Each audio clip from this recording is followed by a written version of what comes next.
সমাজ সংস্কারমূলক। আপনারা জানেন আমার প্রতিটি আলোচনার মধ্যে সমাজ সংস্কারের বিষয় নিয়েই থাকে।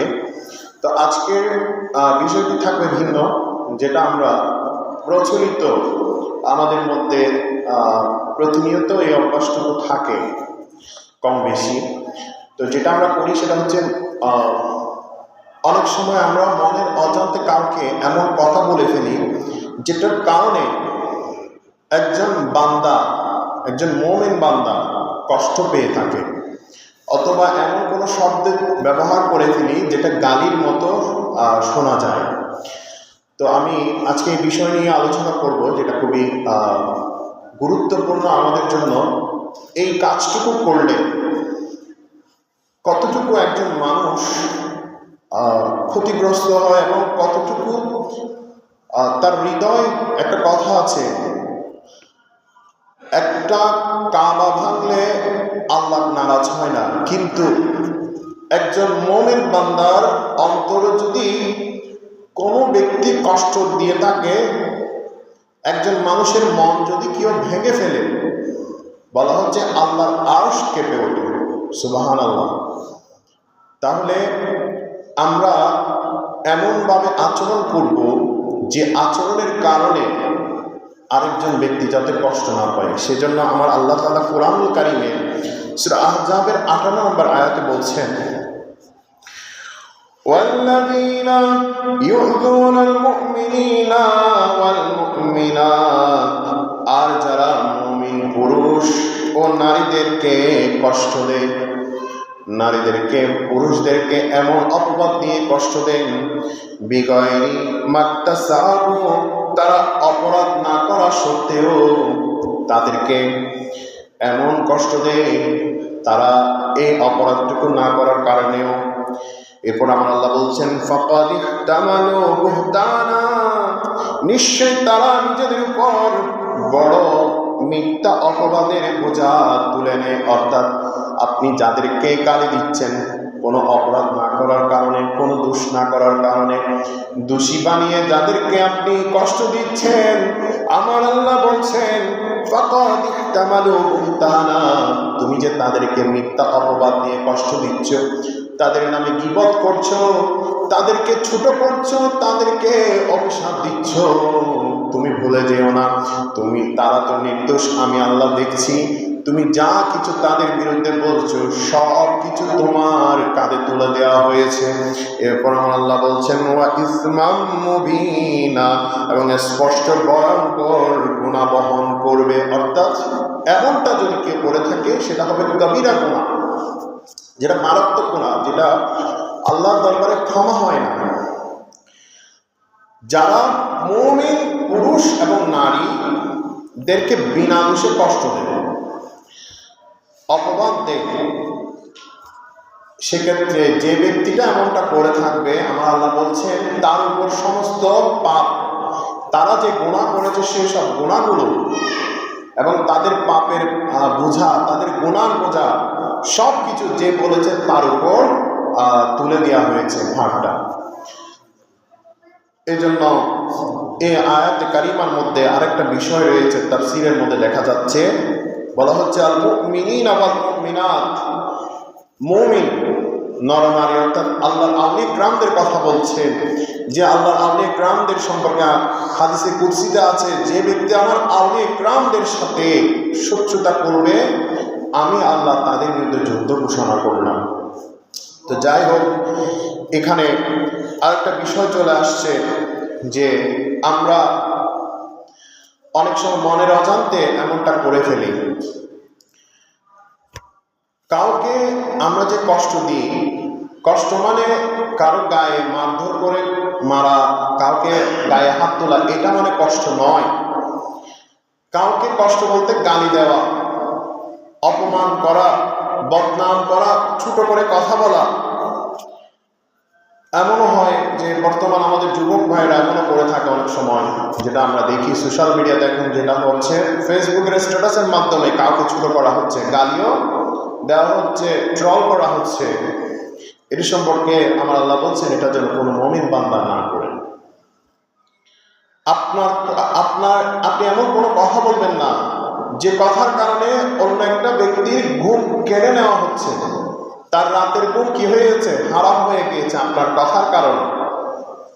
শুধু তাই নয়, কারো বুক ভেঙে দিয়েছেন, এমন কোনো ওয়ার্ড ইউজ করে ফেলেছেন, কারো বুক ভেঙে ফেলেছেন, অর্থাৎ বুকে এমন ব্যথা দিয়েছেন তার হৃদয়টা ভেঙে গিয়েছে। সেজন্য আমার নবীজি বলছেন, আল মুসলিমু মা সালিম আল মুসলিমুনা মিন লিসানিহি ওয়া ইয়াদিহি, একজন মুসলমানের মুখ অপর মুসলমানের বিরুদ্ধে যাতে ব্যবহার না হয়, একজন মুসলমানের হাত যেন অন্য মুসলমানের উপর অপপ্রয়োগ না হয়, ব্যবহার না হয়, অর্থাৎ তার বিরুদ্ধে খারাপ কাজে, খারাপ অন্যায়ভাবে তাকে যাতে আঘাত করা না হয়, মুখ দিয়ে এবং হাত দিয়ে। সেজন্য আল্লাহ তাআলা বলছেন, যদি এমনটা কেউ করে থাকে, ফাকাদ ইহতামালু বুহতানা ওয়া ইসমান মুবিনা, নিশ্চয় তারা নিজেদের উপর বড় মিথ্যা অপবাদের বোঝা তুলে নিয়েছে। যদি আমার বান্দাদের উপর কেউ কষ্ট দিয়ে ফেলে, মনের অজান্তে মিথ্যা অপবাদ দেয়, বদনাম করে, গীবত করে, তাহলে যে গীবত করছে মিথ্যা, তার উপর সমস্ত গুনাহের ভারটা তুলে দিয়েছে আমার আল্লাহ। এরপর আমরা জানি, হাদিস শরীফও এসেছে যে আপনি আমার নবীজিকে বলছেন, আপনি মুশরিকদের বিরুদ্ধে বদদোয়া করেন না কেন? মুশরিকরা যে আপনি নামাজ পড়ার সময় পিঠের উপর পচা উটের কি তুলে দেয়, ভুঁড়ি তুলে দেয়, অর্থাৎ ভাড়া পেট তুলে দেয়, আঁতুলি তুলে দেয়, আপনি যাতে সেজদা থেকে আর উঠতে না পারেন, আপনাকে তারা এতভাবে আঘাত করছে, এতভাবে কষ্ট দিচ্ছে, আপনি তাদের বিরুদ্ধে অভিশাপ দেন না কেন? তখন আমার নবীজি বলছেন, ক্বালা ইন্নী লাম উবআস লাআনা ওয়া ইন্নামা বুইসতু রাহমাতান। ও আমার উম্মত, সাহাবী শুনুন, আমি দুনিয়াতে লানতকারী হিসাবে কাউকে অভিশাপ দিতে আসি নাই, বরং আমি এই পৃথিবীতে আমার উম্মতদের জন্য রহমত হিসাবে এসেছি। জোরে বলুন সুবহানাল্লাহ। দেখেন আমাদেরকে কি মানবতা শিখিয়ে দিয়ে গেছেন আমার নবীজি। আমরা সেই আদর্শ আজ ভুলে যাচ্ছি। ডে বাই ডে আমরা ভুলে যাচ্ছি একজন মুসলমান অপর মুসলমানকে যেভাবে আঘাত করে যাচ্ছি, কাউকে গালি দিয়ে, কাউকে কথার মাধ্যমে, এই যে এটা করা যাবে না। শুধু তাই নয়, আপনি যে একজন মানুষকে কষ্ট দিচ্ছেন, এই কষ্টের ভার কিন্তু আপনাকেই নিতে হবে। আপনি যে কাউকে গালি দিচ্ছেন, এই গালির ভার কিন্তু আপনাকেই নিতে হবে। তাই কারো মন ভাঙবেন না, কারো হক নষ্ট করবেন না, কারো সম্মান নষ্ট করবেন না। কারণ মুমিনের ভিতর যে হৃদয় আছে, যে কলব আছে, এটা হচ্ছে আল্লাহর আরশ, এটা হচ্ছে একটা কি, আল্লাহর আরশ। কারণ কাবা আল্লাহ হাতে বানায় নাই, কিন্তু এই মানুষের ভিতর যে কলব, যে হৃদয় দিয়েছে, যে মনটা দিয়েছে, এটা আল্লাহ তাআলার হাত মুবারক দ্বারা, কুদরতের হাত দ্বারা তৈরি। সুবহানাল্লাহ। তাই লানত, যদিও বা কাউকে আমরা অভিশাপ দিয়ে থাকি, লানত এটা একটা ছোট শব্দ। আমরা হয়তো না বুঝে অনেক সময় বলে ফেলি, অমুককে অভিশাপ দিলাম, অমুক খারাপ, কিন্তু এটা হয়তো রাগের মাথায় বলে ফেলি বা মজা করে বলে ফেলি, কিংবা আমাদের অনেকের অভ্যাসও আছে যে এরকম কথাগুলো বলার ক্ষেত্রে। কিন্তু একবারও কি ভেবে দেখেছেন আপনি যে কাকে লানত দিয়েছেন, এই লানত যে খোদার কাছে কতটা ভয়ঙ্কর?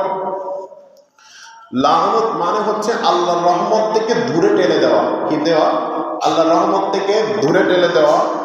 একজন মুমিন চাইবে কারোর উপর কি হওয়া, খোদার রহমত বর্ষণ হওয়া, কিন্তু আমার আল্লাহ আরো বলছেন যে ওয়াকুলু লিন্নাসি হুসনা, তোমরা মানুষের সাথে সুন্দরভাবে কথা বলো।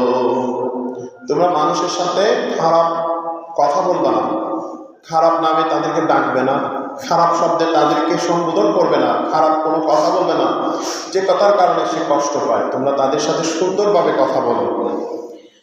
তো এরপর আরো বলা হচ্ছে যে আজ আমরা অন্যদের নিয়ে খুব চিন্তা করি, যেমনটা চিন্তা করি, মানে ধরেন কারো নাম নিলে আমরা বলি খারাপ, অমুক খারাপ, সে খারাপ, তারা খারাপ। কিন্তু নিজেকে জিজ্ঞেস করে দেখবেন, আমি কি কারোর সাথে নরম ভাষায় কথা বলি? আমার কথায় কি কেউ কষ্ট পায়? আমি কি কখনো কাউকে কষ্ট দিয়েছি? এই জিনিসটা নিজেকে প্রশ্ন করতে হবে। এই জিনিসটার নাম হচ্ছে অর্থাৎ মেডিটেশন। আমরা এই জিনিসটা করতে হবে। এটাকে মোরাকাবাও বলা হয়, যেটাকে আমরা যারা তরিকতের মধ্যে সম্পৃক্ত তারা জানি। মোরাকাবা মুশাহাদা যখন করি তখন নিজেকে উপস্থাপন করি, আমি কেমন, আমার ভিতর এমন কোনো বদ অভ্যাস আছে কিনা, আমি আজকে কোন কোন কাজটা খারাপ করেছি, এই বিষয়গুলো আসে।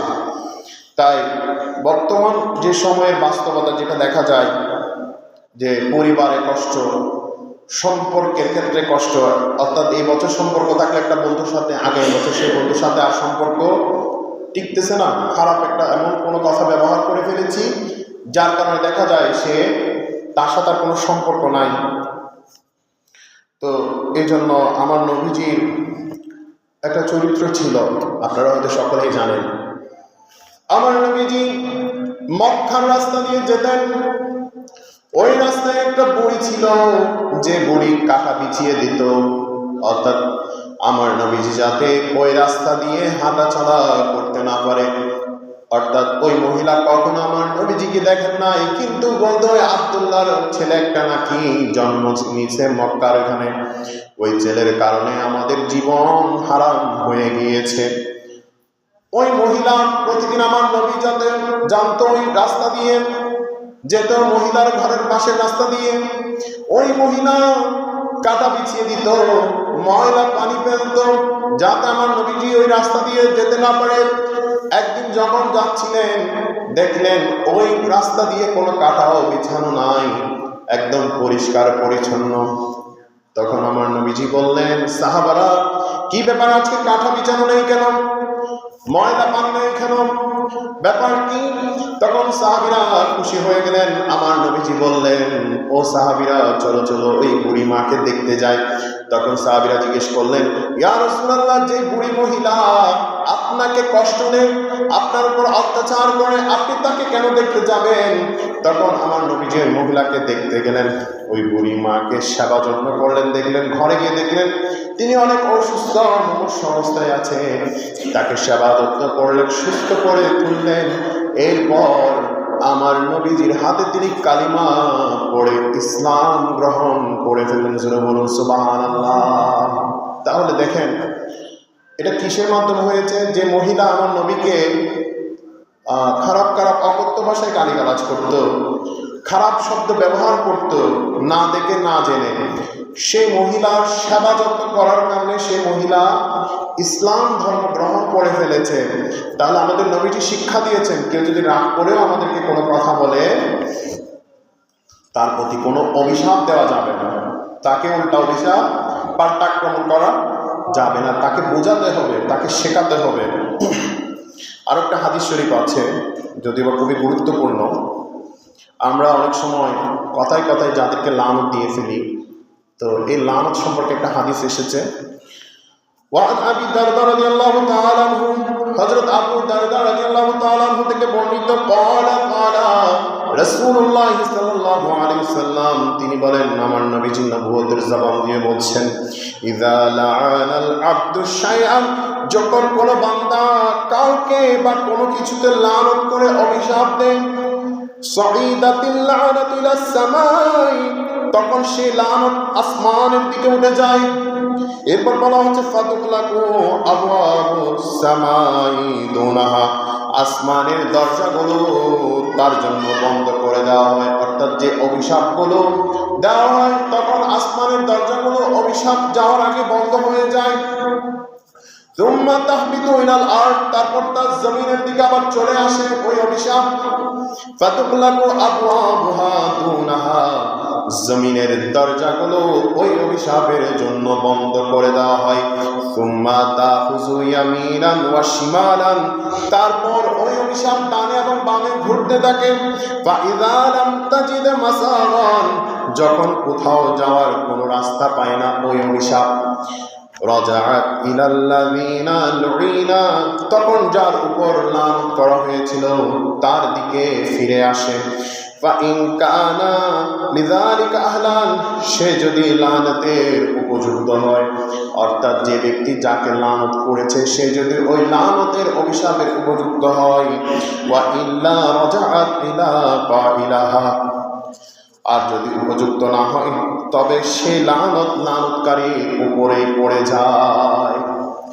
অর্থাৎ আপনি যে লানতটা করেছেন সেটা প্রথমে আসমানের দিকে যায়, ওই লানতটা দিকে আসমানের সকল দরজা বন্ধ হয়ে যায়।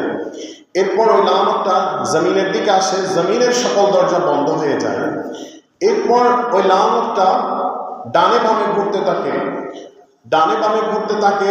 এরপর ডানে বামেও কি হয়ে যায়, বন্ধ হয়ে যায়। এরপর যে ব্যক্তির উপর লানতটা দেওয়া হয়েছে, অভিশাপটা দেওয়া হয়েছে, ওর কাছে ওই অভিশাপটা যায়। যদি তিনি লানত পাওয়ার মতো উপযুক্ত হয় তাহলে তার উপর সে লানতটা অভিশাপটা পড়ে।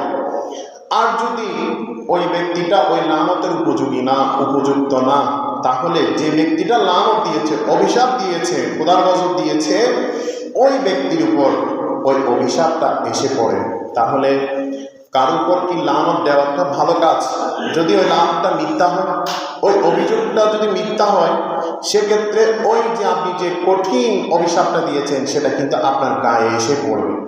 তাই আমরা অভিশাপ দেওয়া থেকে বিরত থাকবো। অভিশাপ দেওয়া এটা কিন্তু ইসলামে আমাদের নবীজি শেখায়নি কাউকে অভিশাপ দেওয়া। তাই আমরা একে অপরকে এমন কথা বলবো যে কথার কারণে একজন মানুষ কষ্ট না পায়, আঘাত না পায়। যেমন আরো একটা হাদিস শরীফ আছে, সময় যদিও বা সংক্ষেপ, হযরত আবু দাউদ রাদিয়াল্লাহু তাআলা আনহু থেকে বর্ণিত।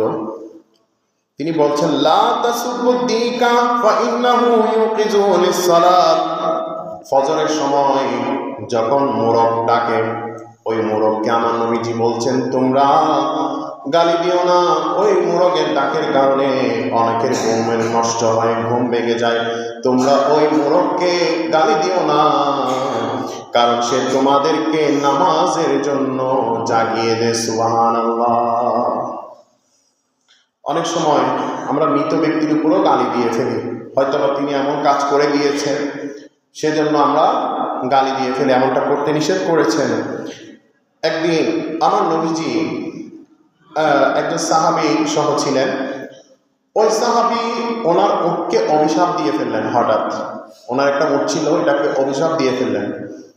তো এরপর ওই উটটা নিয়ে আবার যখন তিনি সওয়ারি করে যাচ্ছেন আমার নবীর সাথে, আমার নবীজি বলছেন, সাহাবী তুমি ওই উটকে তো একটু আগে অভিশাপ দিয়েছিলে, ওই অভিশপ্ত উটকে আমাদের সাথে আর আনিও না, কারণ অভিশপ্ত উট যদি আমাদের সাথে থাকে তাহলে আমাদের উপরও গজব আসতে পারে। অভিশাপ এত খারাপ জিনিস, তাই আমরা মানুষকে মনের অজান্তে কষ্ট দিব না। আজকে দেখেন, আমার কথা আবার কি কষ্ট নেবেন না, আসলে আমি প্রতি সপ্তাহে জুমার নামাজের ক্ষেত্রে এইসব কথা বলে থাকি যেগুলো সমাজ সংস্কারমূলক, যেগুলো আমাদের প্রতিদিন কাজে আসে, এমন কথা যেগুলো দরকারি।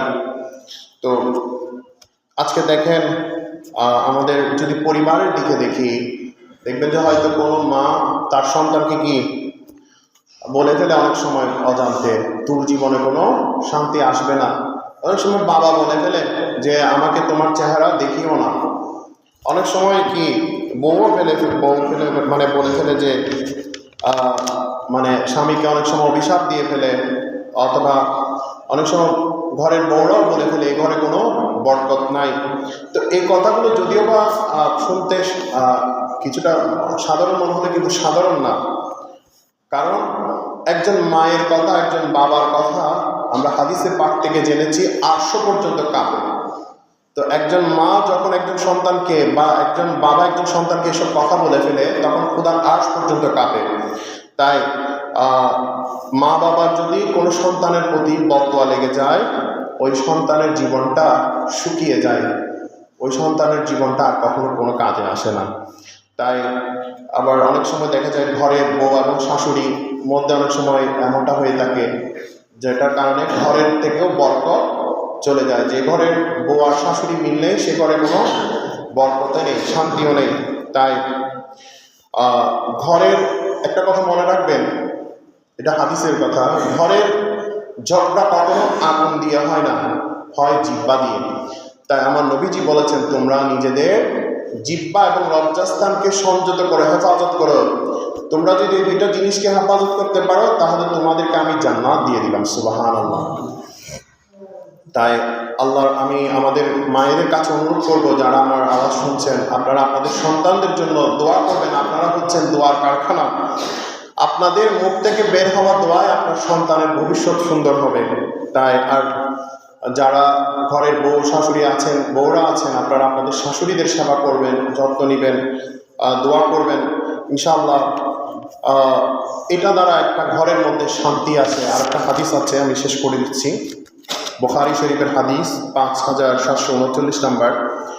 আর আব্দুল্লাহ ইবনে আমর قال হযরত আব্দুল্লাহ ইবনে আমর রাদিয়াল্লাহু তাআলা থেকে বর্ণিত, তিনি বলেন, নবীজি বলছেন, ইন্না মিনাল কাবাইরি আন ইয়ালআন আর-রাজুলি ওয়ালিদাইহি, নিশ্চয় কবিরা গুনাহের মধ্যে একটি হলো মানুষ তার মা বাবাকে লানত দিয়ে অভিশাপ করা।